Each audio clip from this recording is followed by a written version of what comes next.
आने के लिए काफी हो जाती है कि ललन सिंह और नीतीश कुमार के बीच में जो ताल्लुकात हैं वो कोई बहुत बेहतर नहीं है, बहुत बेहतर उनकी बॉन्डिंग नहीं नजर आती है। अपनी संभावनाओं को तलाशने के लिए लगातार बीजेपी का गुणगान यहां पर ललन सिंह करते हुए नजर आ रहे थे। यहां तक भी कहा गया जो शिवसेना यूबीटी की तरफ से कि ललन सिंह के संपर्क में 8 से 9 साल नीतीश कुमार को जैसे ही मौका मिला उन्होंने सारे हिसाब एक बार में चुकता कर लिए।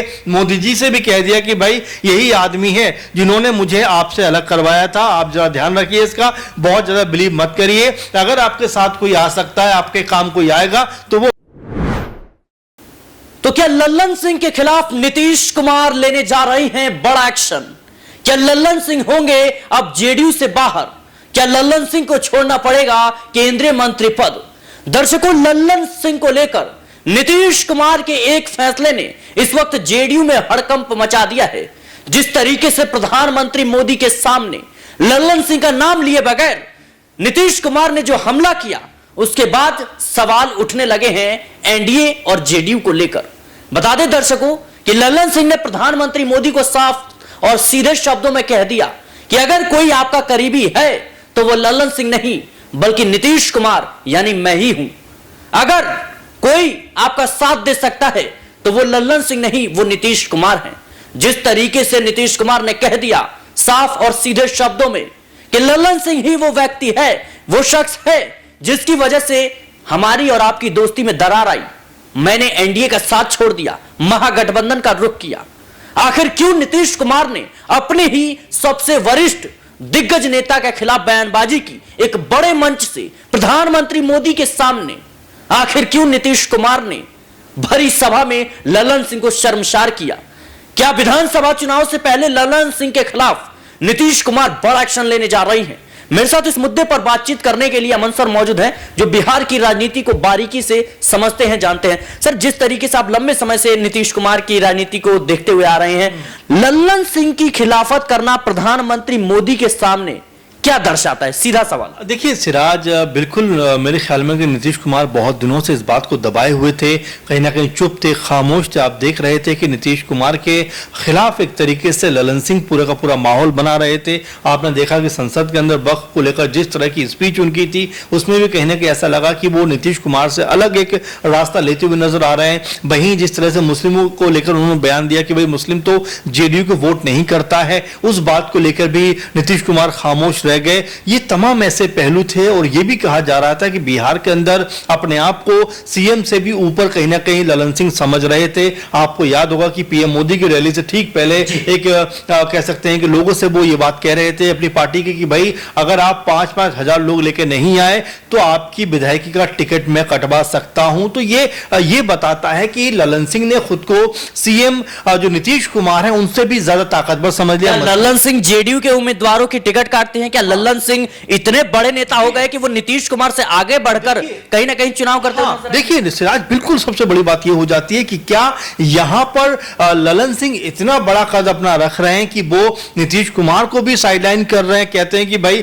मैं जिसे चाहूंगा टिकट मिलेगा, जिसको मैं चाहूंगा टिकट नहीं मिलेगा। और जरा आप देखिए रैली में भी जब ललन सिंह बोलने के लिए खड़े होते हैं तो सबसे पहला नंबर उन्हीं का बोलने का आता है, उसके बाद सीएम नीतीश कुमार का नंबर आता है। यानी कि अपने आप को ज्यादा तवज्जो देने के लिए उनका नाम पहले पुकारा जाता है, उसके बाद नीतीश कुमार का नाम आता है। और नीतीश कुमार को जैसे ही मौका मिलता है मंच पर आते हैं, फिर वही पुरानी बात दोहराते हैं कि भाई 2-3 बार हम अलग हो चुके हैं, अब आपसे हम अलग नहीं होंगे, पहले भी हम आपके साथ थे लेकिन ये जो बैठे हैं इन्होंने गठबंधन तोड़वाया था, एनडीए का साथ इन्होंने हमसे खत्म कराया था, हम इसके जिम्मेदार नहीं है। ये जो बात अपने आप में निकल के सिरा जाती है, बताने के लिए काफी हो जाती है कि ललन सिंह और नीतीश कुमार के बीच में जो ताल्लुकात हैं वो कोई बहुत बेहतर नहीं है, बहुत बेहतर उनकी बॉन्डिंग नहीं नजर आती है। आप देख रहे हैं कि कभी भी जी नीतीश कुमार को लेकर ललन सिंह ने ना उनकी तारीफ करते हैं ना उनके बारे में कुछ बोलते हैं। प्रगति यात्रा भी उन्होंने उस समय की, तब भी उन्होंने कुछ नहीं बोला। मेरा सवाल यह रहेगा कि जहां एक तरफ नीतीश कुमार को लेकर भारतीय जनता पार्टी के नेता उलझन पैदा कर रहे हैं, कोई कहता है सम्राट चौधरी के नेतृत्व में चुनाव लड़ा जाएगा, कोई कहता है भारत रत्न दे दिया जाए, कोई कहता है उप प्रधानमंत्री बना दिया जाए, कोई कहता है कि भाई उन्हें कहीं ना कहीं साइडलाइन कर दिया जाए, तो इसका बचाव निशांत कुमार को क्यों करना पड़ रहा है? ये काम जो है है लल्लन सिंह नहीं कर सकते हैं। लल्लन सिंह और प्रधानमंत्री मोदी और गृह मंत्री अमित शाह के बीच जिस तरीके से नजदीकियां बढ़ी थी, क्या इससे बौखला उठे थे नीतीश कुमार? देखिए बिल्कुल यहाँ पर ऐसा लग रहा है कि नीतीश कुमार को लेकर कोई बहुत ज्यादा कह सकते हैं उत्साह में नहीं है ललन सिंह। आप जरा देखें कि 74-75 साल की उम्र नीतीश कुमार की हो चुकी है, 20 साल से लगातार मुख्यमंत्री भी हैं बिहार को। तो ऐसे में अपनी संभावनाओं को तलाशने के लिए लगातार बीजेपी का गुणगान यहाँ पर ललन सिंह करते हुए नजर आ रहे थे। यहां तक भी कहा गया जो शिवसेना यूबीटी की तरफ से कि ललन सिंह के संपर्क में 8 से 9 सांसद, यानी कि अपने आप को ज्यादा ताकतवर कहीं ना कहीं पेश करना चाहते थे, बताना चाहते थे, नीतीश कुमार के सामने ही पार्टी को अपने कब्जे में लेना चाहते थे।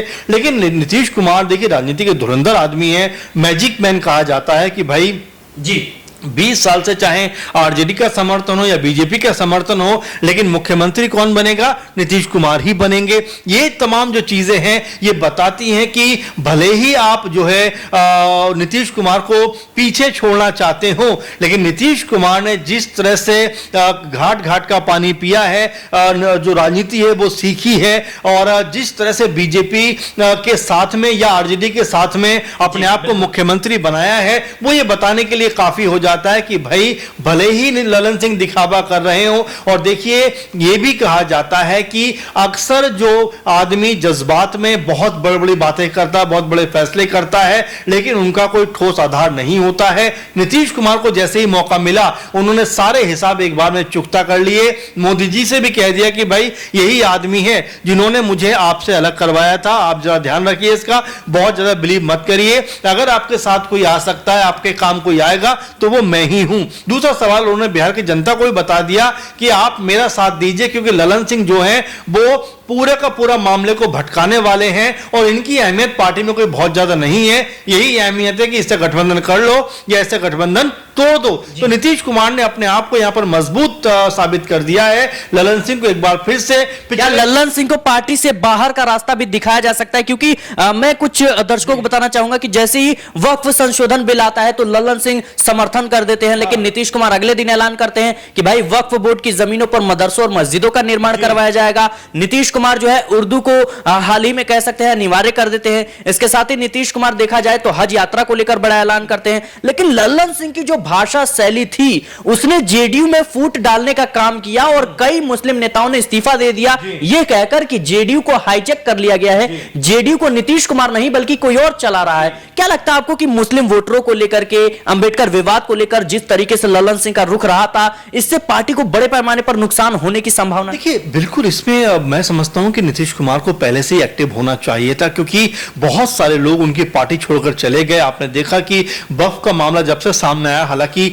समर्थन जरूर जेडीयू ने किया, लेकिन एक विश्वास कहने के मुस्लिमों को नीतीश कुमार पर रहा है। लेकिन जिस तरह से नीतीश कुमार की कोई बड़ी बयानबाजी सामने नहीं आई, उससे जो मुस्लिम उनके नेता थे या जो मतदाता हैं वो थोड़ा सा उनसे नाराज दिखाई पड़े। यहां पर नीतीश कुमार को निकल के सामने आना चाहिए था। हालांकि नीतीश कुमार की छवि सिराज ऐसी है कि जो सभी धर्मों के, सभी जातियों के लोगों को लेकर साथ चलना चाहते हैं। बीते दिनों जब ईद का वक्त आया, इफ्तार पार्टी में भी नीतीश कुमार टोपी लगा के नजर आए, तो ये उनका जो मिजाज है, तरीका है, उनका व्यवहार है, वो सामने रखता है कि नीतीश कुमार ये सब होने के बावजूद भी मुस्लिम समुदाय का हाथ नहीं छोड़ेंगे, उनके साथ रहेंगे। लेकिन जिस तरह ललन सिंह ने पूरी भूमिका बनाई, उन्होंने तो यहां तक कह दिया कि भाई मुस्लिमों के लिए भले ही नीतीश कुमार काम कर रहे हैं, लेकिन मुस्लिम जो है वो नीतीश कुमार को वोट नहीं देता। लेकिन ये सच नहीं है, नीतीश कुमार को हमेशा मुस्लिमों का सपोर्ट मिला है, साथ मिला है। लेकिन जिस तरह से कह सकते हैं कि ललन सिंह ने ये सारी बातें कही, उससे भी मुस्लिम को कुछ हद तक नाराज हुए।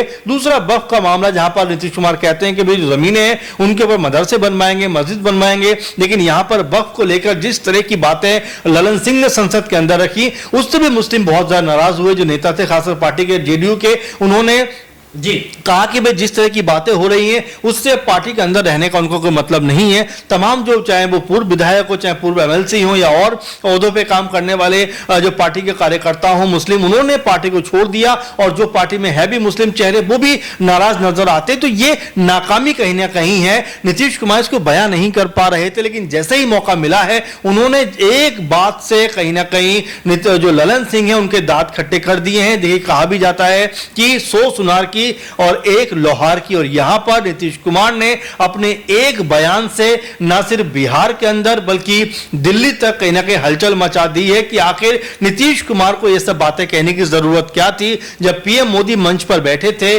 जब कुछ और बात चल रही थी और कुछ और मुद्दों को लेकर डिस्कस वहां पे हो रहा था, आपने देखा कि उसी समय पहलगांव भी हुआ था, लेकिन उन सबको छोड़कर नीतीश कुमार ने जिस तरह से ललन सिंह को यहां पर टारगेट किया, ललन सिंह का नाम यहां पर कोट किया, उसने कहीं ना कहीं यह बता दिया कि जेडीयू के अंदर अब ललन सिंह को अलग थलग करने का जो प्लान था नीतीश कुमार का, वो काफी हद तक कामयाब हो चुका है। जो ललन सिंह अपने आप को बड़ा ताकतवर समझ रहे थे, हवाओं में उड़ते हुए नजर आ रहे थे, उनको जमीन पर पटकने का काम किया है। अब हो सकता है जो मुस्लिम चेहरे जेडीयू से नाराज होकर गए हैं और पार्टी से नाराज होकर निकले हैं, वो पार्टी के अंदर वापस आते हुए नजर आए। इसीलिए नीतीश कुमार ने बयान दिया है क्योंकि उनको पता था उनकी यह बात बहुत दूर तक जाएगी और उससे उनको फायदा होता हुआ दिखाई पड़ेगा। बिल्कुल दर्शकों, जिस तरीके से लल्लन सिंह इन दिनों पार्टी के लिए काम कर रहे हैं, यूं कहें कि समझ नहीं आ रहा किस पार्टी के लिए काम कर रहे हैं, जेडीयू या बीजेपी के लिए। उसको लेकर कहीं ना कहीं नीतीश कुमार कह सकते हैं कि आश्वस्त नजर नहीं आ रहे थे और उनको पहले से ही लल्लन सिंह पर कहीं ना कहीं डाउट था। क्योंकि देखा जाए तो आरजेडी और जेडीयू का जब गठबंधन था, उस वक्त लल्लन सिंह लालू परिवार से नजदीकियां बढ़ा रहे हैं और इसी वक्त से नीतीश कुमार जो है वो कहीं ना कहीं लल्लन सिंह से दूर नजर आ रहे थे। फिलहाल के लिए इस रिपोर्ट में इतना ही। देश और दुनिया की तमाम खबरों के लिए बने रहे नेक्स्ट 9 न्यूज के साथ।